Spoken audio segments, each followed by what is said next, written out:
Kepemimpinan adalah kemampuan untuk mempengaruhi dan memotivasi orang lain dalam mencapai tujuan bersama. Seorang pemimpin tidak hanya memberikan arahan, tetapi juga menginspirasi timnya.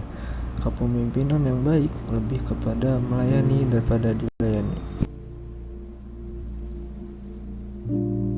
Kepemimpinan tidak hanya tentang posisi atau titel, melainkan tentang tindakan dan dampak yang diberikan. Pemimpin yang baik menunjukkan keteladanan dan integritas. Integritas adalah fondasi dari semua tindakan seorang pemimpin dan menciptakan kepercayaan dalam tim.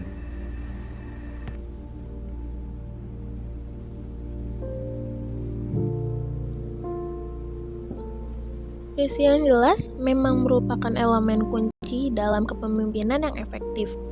Dengan memiliki visi yang kuat dan dapat dikomunikasikan dengan baik, seorang pemimpin mampu memberikan arah yang jelas bagi timnya.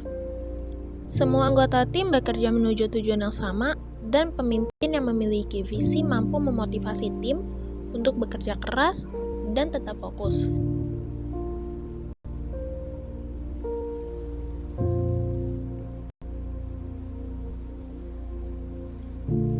Kemampuan mendengarkan adalah salah satu aspek terpenting dari kepemimpinan. Seseorang pemimpin harus mampu mendengarkan kebutuhan, kekhawatiran, dan ide-ide dari anggota timnya. Mendengarkan dengan empati menciptakan lingkungan yang mendukung dan kolaboratif.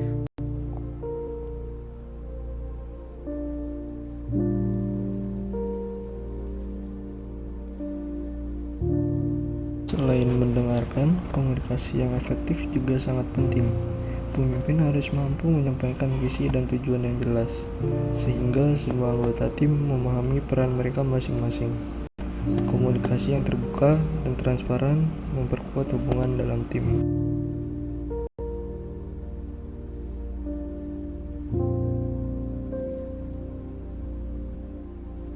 Terdapat beberapa alasan mengapa visi yang jelas begitu penting dalam kepemimpinan. Yang pertama yaitu dapat memberikan arah dan tujuan. Yang kedua dapat meningkatkan motivasi. Lalu yang ketiga ada menyelaraskan upaya. Yang keempat ada menginspirasi dan menggerakkan. Yang kelima ada membantu dalam pengambilan keputusan. Lalu yang keenam ada membangun budaya yang positif.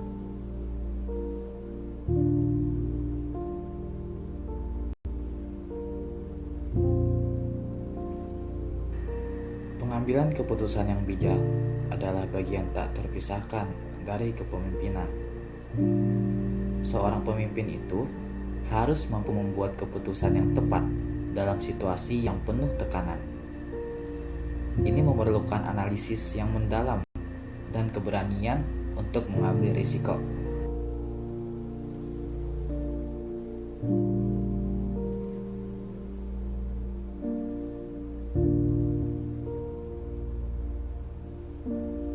Pemimpin juga harus mampu mengelola konflik. Konflik dalam tim adalah hal yang wajar, tetapi pemimpin yang baik mampu menyelesaikan konflik dengan cara yang konstruktif, sehingga tidak merusak hubungan kerja.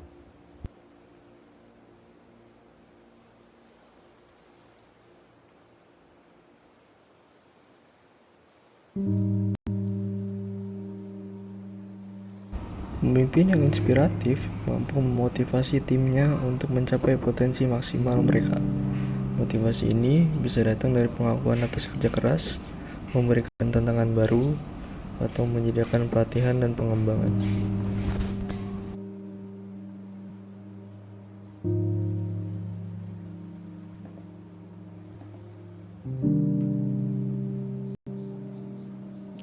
Seorang pemimpin juga harus memiliki kemampuan untuk mendelegasikan tugas dengan efektif.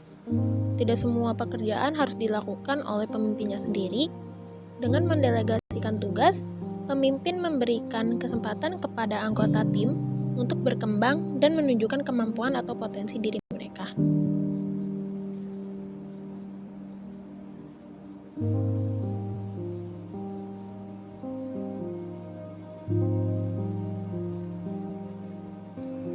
Empati adalah kualitas lain yang harus dimiliki oleh seorang pemimpin. perasaan dan perspektif anggota tim, membantu pemimpin dalam membuat keputusan yang lebih baik dan menciptakan lingkungan kerja yang positif.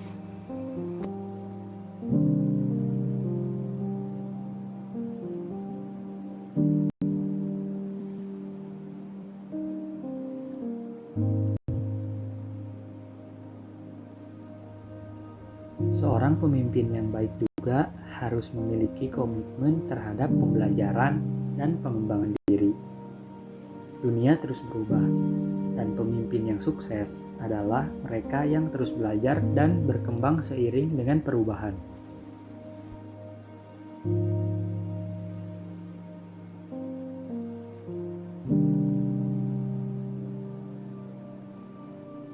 Menjadi pemimpin yang efektif bukanlah hal yang mudah.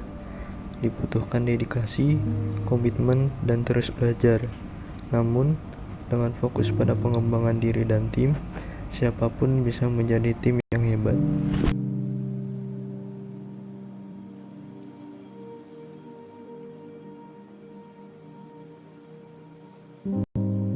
Terdapat beberapa alasan mengapa delegasi tugas sangat penting dan bagaimana hal ini dapat dilakukan dengan baik. Pentingnya delegasi tugas yaitu dapat meningkatkan efisiensi waktu. Yang kedua ada pengembangan anggota tim. Lalu yang ketiga ada meningkatkan motivasi dan keterlibatan. Yang keempat ada memaksimalkan potensi tim. Lalu yang kelima ada mengurangi stres pada pemimpin.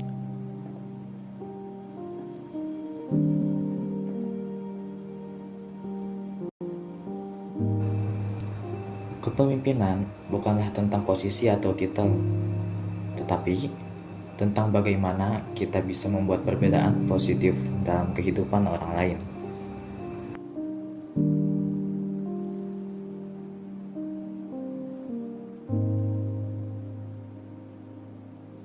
Lalu berikutnya terdapat cara mendelegasikan tugas dengan efektif.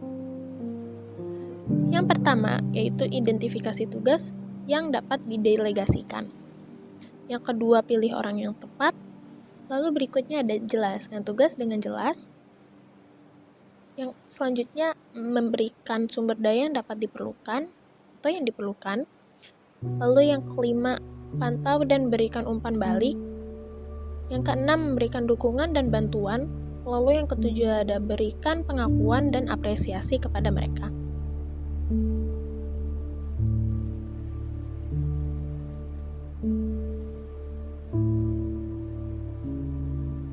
Kepemimpinan adalah perjalanan panjang yang memerlukan dedikasi dan kerja keras.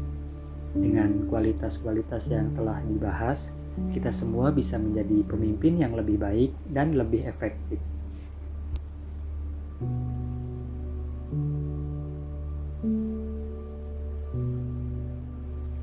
Fleksibilitas adalah kualitas penting lainnya. Seorang pemimpin harus mampu beradaptasi dengan perubahan dan situasi yang tidak terduga. Fleksibilitas ini memungkinkan pemimpin untuk tetap efektif dalam berbagai kondisi. Terdapat beberapa alasan mengapa fleksibilitas penting dalam kepemimpinan serta cara mengembangkan dan mempraktikannya. Berikutnya ada pentingnya fleksibilitas dan kepemimpinan, yaitu menghadapi perubahan. Yang kedua ada mengatasi tantangan. Yang ketiga meningkatkan inovasi. Yang keempat, membangun hubungan yang baik. Lalu yang kelima ada meningkatkan kepuasan dan keterlibatan karyawan. Lalu selanjutnya ada cara mengembangkan dan mempraktikkan fleksibilitas. Yang pertama yaitu buka pikiran terhadap perubahan. Itu selalu siap untuk belajar dan menerima ide-ide baru dan jangan terlalu terpikat pada cara lama. Yang kedua ada peningkatan diri secara terus-menerus, yaitu dengan terus mengembangkan keterampilan dan pengetahuan kita, seperti mengikuti tren industri, pelajari teknologi baru, dan tingkatkan keterampilan kepemimpinan diri sendiri. Lalu yang ketiga ada mengambil pendekatan proaktif. Yang keempat ada mendengarkan dan berempati. Lalu yang kelima ada mengelola stres dan emosi. Yang keenam ada delegasi yang efektif. Yang ke-7 mengadopsi pendekatan agile. Lalu yang ke-8 ada mengembangkan kemampuan pemecahan masalah. Pemimpin yang baik adalah mereka yang menginspirasi dan membawa perubahan positif di lingkungan mereka. Pemimpin seperti ini tidak hanya fokus pada pencapaian tujuan organisasi, tetapi juga pada pengembangan individu dan komunitas di sekitarnya. Berikut beberapa cara pemimpin dapat menginspirasi dan membawa perubahan positif. Yang pertama yaitu menjadi teladan yang baik, yang kedua komunikasi yang efektif, yang ketiga yaitu membangun visi yang inspiratif, yang keempat yaitu memberdayakan anggota tim, yang kelima mendukung pertumbuhan dan pembelajaran, yang keenam mengakui dan menghargai prestasi, lalu yang ketujuh ada menghadapi tantangan dengan optimisme. Lalu berikutnya ada contoh tindakan yang menginspirasi dan membawa perubahan positif, yaitu dengan pertama ada program penghargaan dan pengakuan, yang kedua ada sesi pelatihan dan pengembangan, yang ketiga ada inisiatif lingkungan dan sosial, lalu yang keempat atau terakhir ada mendukung inovasi yang mereka berikan.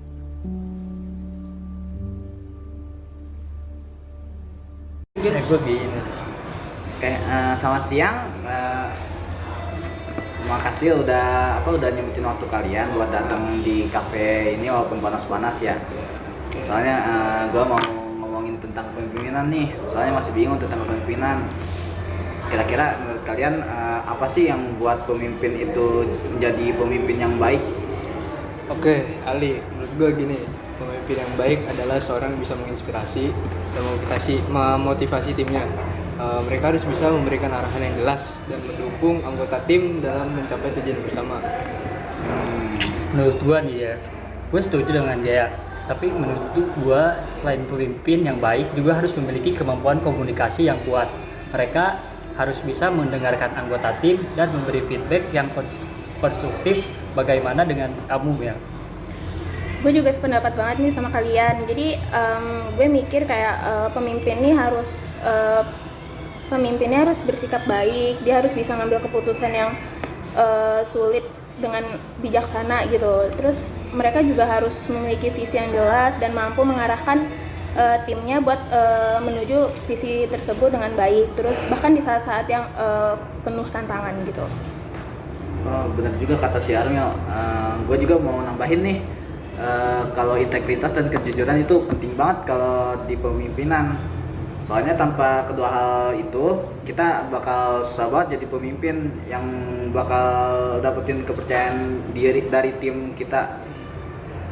Itu gue pernah kerja sama pemimpin yang jujur, amat transparan. Dia juga membuat kita sebagai tim lebih pede dan percaya diri dan termotivasi juga untuk bekerja lebih baik. Menarik gua rasa pemimpin yang baik juga harus bisa beradaptasi dengan perubahan. Dunia bisnis berubah dengan cepat dan seseorang pemimpin harus bisa menavigasi timnya melalui perubahan tersebut dan efektif. Bener banget tuh apa kata si Rehan. Jadi fleksibilitas dan kemampuan untuk berinovasi ini kunci di masa sekarang. Terus pemimpin ini juga harus bersikap untuk menunjukkan empatinya, memahami perasaan dan kebutuhan anggota tim. Itu sangat membantu dalam menciptakan lingkungan kerja yang positif gitu. Oke. Jadi kalau bisa gue simpulin, pemimpin baik itu harus bisa menginspirasi, berkomunikasi dengan baik, dan mengambil keputusan yang bijaksana, jujur, adaptif, dan menarik. Adakah contoh pemimpin yang kalian kagumi karena kualitasnya? Kalau menurut gue ya, kayak Mark Zuckerberg, dia kan bikin Facebook segala macam, itu kan mengontrol tim-tim kan susah ya. Jadi dia bisa mempunyai banyak platform yang baik dengan jalan yang baik. Nah itu contoh pemimpin yang baik. Bagus banget menurut gua kagum dengan Steve Jobs. Visi dan kemampuan untuk membawa inovasi luar biasa dalam teknologi benar-benar mengubah dunia. Nah, gue juga kagum banget sama Angela Merkel. Kepemimpinannya Angela Merkel nih, dia tuh tenang, terus tegas juga dalam membawa Jerman menuju banyak krisis dengan baik. Wah, oke, makasih banget nih diskusi yang produktif banget kayak gini di kafe-kafe siang-siang kayak gini ya. Saya harap saya juga dapat pencerahan dari pendapat kalian, dan kalian juga bisa dapat ilmu baru dari diskusi kita hari ini. Semoga kita semua bisa terus mengembangkan kemampuan kepemimpinan kita masing-masing. Thank you, Li. Makasih banyak Ali. Terima kasih.